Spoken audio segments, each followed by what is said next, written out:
and thank you to my friend from Florida. Madam Speaker, we're going to try to do the rapid boards and try to show some data of what's going on out there. And what I'm going to do is going to be a little harsh, but I need to beg the majority to think about the information, the data we're going to show, and just prove, please, you got to stop what you're doing. You're hurting people. And the cascade may be already built in. We may now have years of really ugly, really bad, hurtful, cruel to the economy. Now look, part of my premise is that good policy is not only good for the United States, it's good for the world, it's good for growth, income inequality, after the 2017 tax reform. You know, the Democrats came to these mics and, oh, the world's coming to an end, there's going to be a recession, none of it was true. And they knew it wasn't true. Even their own economists said it wasn't true. You had some of the greatest growth in U.S. history, some of the fastest closing of income inequality. The poor got dramatically less poor, but you also saw GDP around the world got better. And look, when I'm holding articles like this about how many may die this coming fall because of food shortages, that's not the Democrats. But the Democrats' inaction is their fault. They run this place. They run the House, they run the Senate, they run the White House. And instead, the White House, along with the Democrats here, decide, hey, let's burn some more ethanol by taking our food, our grain supply, and instead of doing the rotation and saying we need to stop this, grow soybeans, the things to get prepared, they were so worried about their next election. The idiocy of this place is they were willing to sacrifice people around the world. The cruelty that continues policy. So let's actually sort of walk through what Democrats are doing to Americans. You know, when I'm holding boards with quotes from Jason Furman,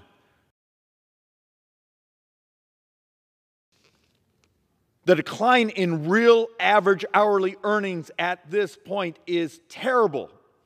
The fastest pace of decline in 40 years. What is Jason Furman saying? He's basically saying people are getting poorer every single day. The Democrats have owned this place now for what, 16 months? Months functionally of people being poor every single day. But what does that mean? You have Republican after Republican. You notice the Democrats almost never want to talk about what they've set off. And we bring boards like this and we say, hey, do you realize your eggs are 33% more expensive? Non-durable goods, if you take the whole category, there was a number a couple days ago, the inflation number, that was almost in the 30s on non-durable. But much more grand in understanding what inflation is a lot more than you're paying 21% more for your butter. I need you to understand what inflation means to you, your rival. And the cruelty of this place not giving a damn. The cruelty of this place being us saying, oh, we're going to pretend it's the Fed's fault.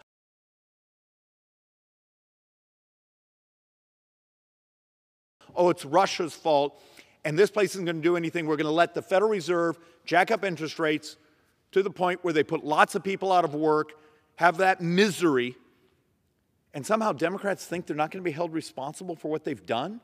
So I was trying to come up with a way to help someone understand what inflation really means to your life. Well, this is a snapshot of the Democrats' congressional calendar. I represent the Scottsdale-Phoenix area, highest inflation in the continental United States. If you are a worker in my area and you haven't had a pay raise, but you still actually do things like eat, drive, live in shelter, do you understand how many days you're now working for free. You need to think this through. You work so many days, but take a look down here. You functionally have lost almost 2 months of labor just for the inflation from the last 16 months. You think about that. If I came to you right now and said, hey, guess what? You're going to lose 41 days of your labor. You're going to work for the government. Actually, you're just going to work for the government for free, because what's the great scam? Where did this money actually go? I need you to conceptualize the value of your time that's been stripped from you. It didn't just disappear. That value functionally went to debt. It lowered the value. You've actually sort of transferred a bunch of your wealth to U.S. sovereign debt. So it's a little ethereal to process, but that's functionally what happens. So the trillions and trillions and trillions and trillions of dollars of debt this place is piled up. The Democrats found a way to tax you. They basically set off inflation. They took away a couple months of your labor, and then functionally transferred it that will pay back this trillions and trillions and trillions of dollars of debt, but we'll pay it back with dollars that are worth less. You see the picture. Maybe that's the real reason the left here isn't on fire trying to save people from this misery. And it's dead serious.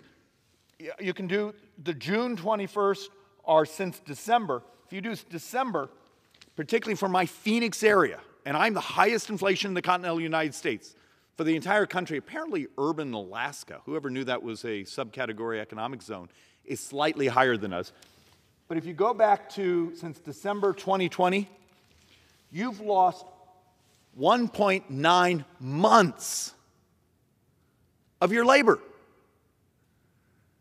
And the reason I'm trying to chart it this way is, people go, oh, it's all, eggs are only 20% more. How many eggs are you going to eat? I need you to think about this of how many days you're working not to feed your family anymore, not to pay your mortgage or your rent. You're basically giving it away. It's been ripped. It's been stripped away from you. And you start to think about that. If you go since June 21st, you've lost 40 days of work. Has been stripped away from you. The value, you work for 40 days for free now.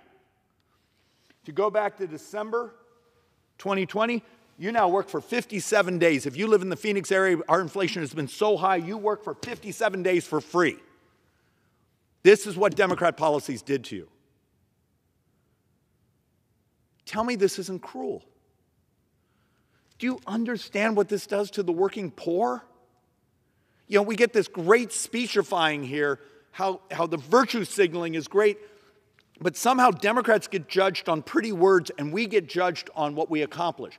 Look at what we accomplished after reforming the tax code. Look what we did economically for the working poor when we fixed the regulatory code. Look at the misery. Look at the misery you've set off.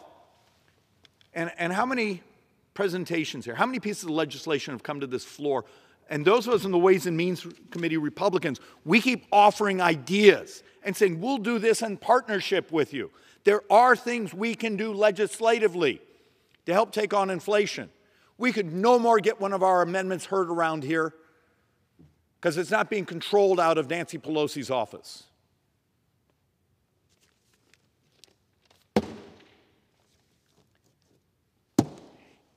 And if you start taking a look at what inflation's done to my community. And I know this chart is noisy, and there's lots of movements on it, but you start looking at the median price of home. And remember, when we talk about housing, you get knifed in two different directions. The price of the house goes way up, but the value of your savings that you've been saving up to buy that house goes down. So you get it on both sides of the seesaw. And you wonder why housing insecurity is just skyrocketing in this country. Once again, great speeches. Maybe we'll throw a bunch more government money at it, but it's their policies that have made people's lives miserable. And this chart, you see that line that just collapses? That's the value of your hourly earnings. You may be being paid more. Great, hey, I got a 5% pay raise. But in the Phoenix area, CPI-U went up, what, 13.1? Traditional CPI went up 12.1. Great, you got a 5% pay cut. You're how many points? You know, where's the rest of the other 7 points? You functionally are 7% poorer every day. And these are more than just charts. These are people. These are people just trying to find a way to air condition their house, pay for the gas to get to work, to feed their family. You know, I understand I often come behind this microphone and hold my boards up and sound like an accountant on steroids. But these are people. And your country is poor, substantially poor today. All the progress we made after the 2017 reforms on the tax code, which created the miracle of economic growth and closing income inequality, and the poor got less poor. They succeeded at stripping it all away. It's all gone. The thousands and thousands and thousands of dollars of increased purchasing power for the working middle class, it's all gone.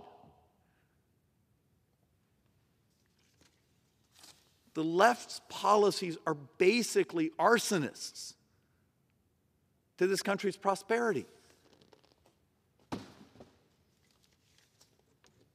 And yet the brilliant policies of what they did a year ago, when they pushed out another $1.9 trillion and required no work, asked for no work, asked for no job training. They just gave away money. And now we can't figure out why we can't get the population back into the labor force.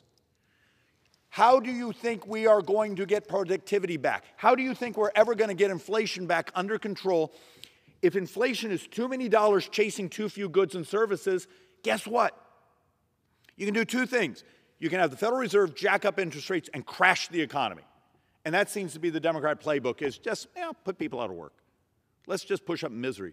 Or we could get together in this place and find ways to help people. Make our society, make business more productive. Help people have an incentive to take some of that cash, instead of going buy a new television, put it aside in their future retirement. There are things we could do. And the policies that would get our brothers and sisters back into the labor force is absolutely key. Do you think as Republicans we could ever get a Democrat to let us have a simple amendment? Even though some of the ideas were ones we agreed upon a year ago. It was a Republican-Democrat idea, but today, oh God, we can't let the Republicans actually have something that might be good for society and actually may help knock down inflation, because it encourages people back into the labor force, and therefore we could pump up productivity, and therefore we have more goods and services to chew up the massive currency that the Democrats handed out from this place. And when I talk about the misery is not a snapshot, if I get one more idiot, and I'm sorry, that's mean, and I probably broke decorum there, but if I get one more person who didn't show up at their basic economics class, come behind these microphones and say, well, it's transitory. No, it's not. You got to understand what's going on right now is these inflation numbers are becoming structural. Meaning this misery is built into the next decade of your life. And when you see a chart like this, when you start to understand the CPI and then the medical expenses. So you may be over here, and then you come along, hit 2022, and you start to understand, how are you going to afford your health care in the future? Is the Democrat goal is we'll just subsidize it more? I'm going to show you a slide that the Democrats approach of saying, let's just give away more money. We'll cover up our sins by giving away more money. Well, it turns out we have now some great studies that say as they pile up the debt, it also makes your life miserable and slows down your economic growth and slows down prosperity in the society. And this is one we just came across, and it's a GAO study. You got to understand what the left's policies are doing. We need to create a whole new misery index. 40 years ago, when Ronald Reagan was running against Jimmy Carter and they had high inflation, high unemployment, he created this misery index.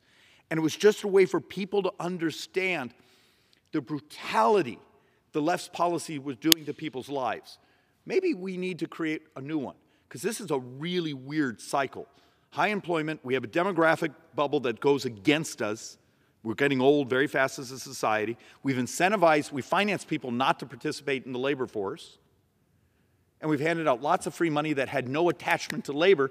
And then you start to find out that GAO's own study basically was looking at homelessness.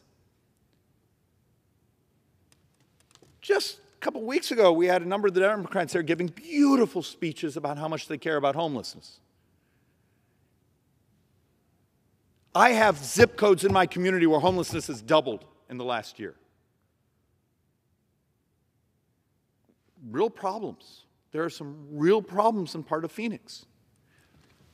What happens if I come to you and say a $100 increase in median rents was associated with a 9% increase in the estimated homelessness rate? So what they're basically saying, and this is a GAO study saying, as rents go up, particularly in those sort of C apartments, so those basic living places, as those rents go up, for every $100, their study was finding another 9% increase in people displaced from housing. Once again, the Democrat solution will be, well, let's subsidize them. Let's give out some more money. Let's not actually do the things necessary to flatten out so we have economic stability in our society. The homelessness, let alone what's going on in the border in my state and the fentanyl in my neighborhoods, also turns out our instinct was right. We found the study that the inflation the left has set off is now making people displaced from their housing. They're living in alleys in my neighborhoods. And you start to look at the other misery index that they've brought to my community. The fentanyl. You got to understand the amount of fentanyl that's pouring across my border. And look, I've already done presentations on this. It's partially anecdotal because I don't think there's actually a public exchange. But when I have Phoenix police sergeants telling me that it's down to like $12 to get high for the day on fentanyl, where a year ago it was over $100, does that tell you there's something really wrong in the border? Madam Speaker Pro Tem, may I ask for the time? The gentleman has 6.5 minutes remaining. Thank you, Madam Speaker Pro Tem. And then you start to understand the other policies we are going to pay for decades. Look, don't laugh. You know, I have a little girl that's about to turn 7. Out of nowhere, my wife and I, we now have a little boy that's functionally 18 days old. But one of the greatest gifts God's ever given us. But I look at my little girl, and I look at these other children that are first graders, second graders, and we're seeing some terrifying data on what the left's policy of locking down schools, and you're going to do it through a computer screen. Are we prepared for the data we're already seeing on what's happening on standardized math scores around the country? You do realize this is, once again, like inflation. It's a cascade effect that we'll live with through the next decade unless we sort of step in and fix this. This is a derivative of Democrat policies when you start to see standardized math test scores suffering all across the country. particularly in those states and communities that engaged in the almost excessive lockdowns for theater. It was virtue signaling. The math never said it. And this is a fascinating one. Growing debt would result in a per-person income being lowered, functionally $9,000 lower, or a 10% reduction. What this study was trying to do is trying to understand, as the left basically says, well, our solution is we're going to send someone money. What does it functionally do to future prosperity? When you start to actually see what this does in future purchasing power for your income. Now, it's a complicated formula.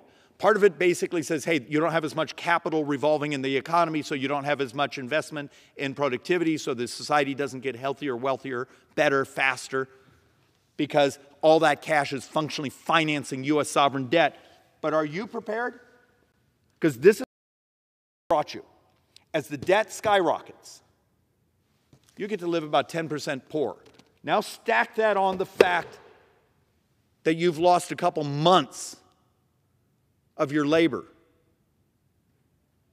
Tell me I'm not wrong to be angry of the cruelty and the complete avoidance of the misery this place is creating across the country.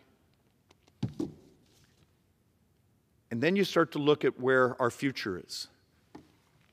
Remember, eventually the math wins. The pretty words here may get you reelected, but the math will always win. This is where we're at, and you start to look at what's going on.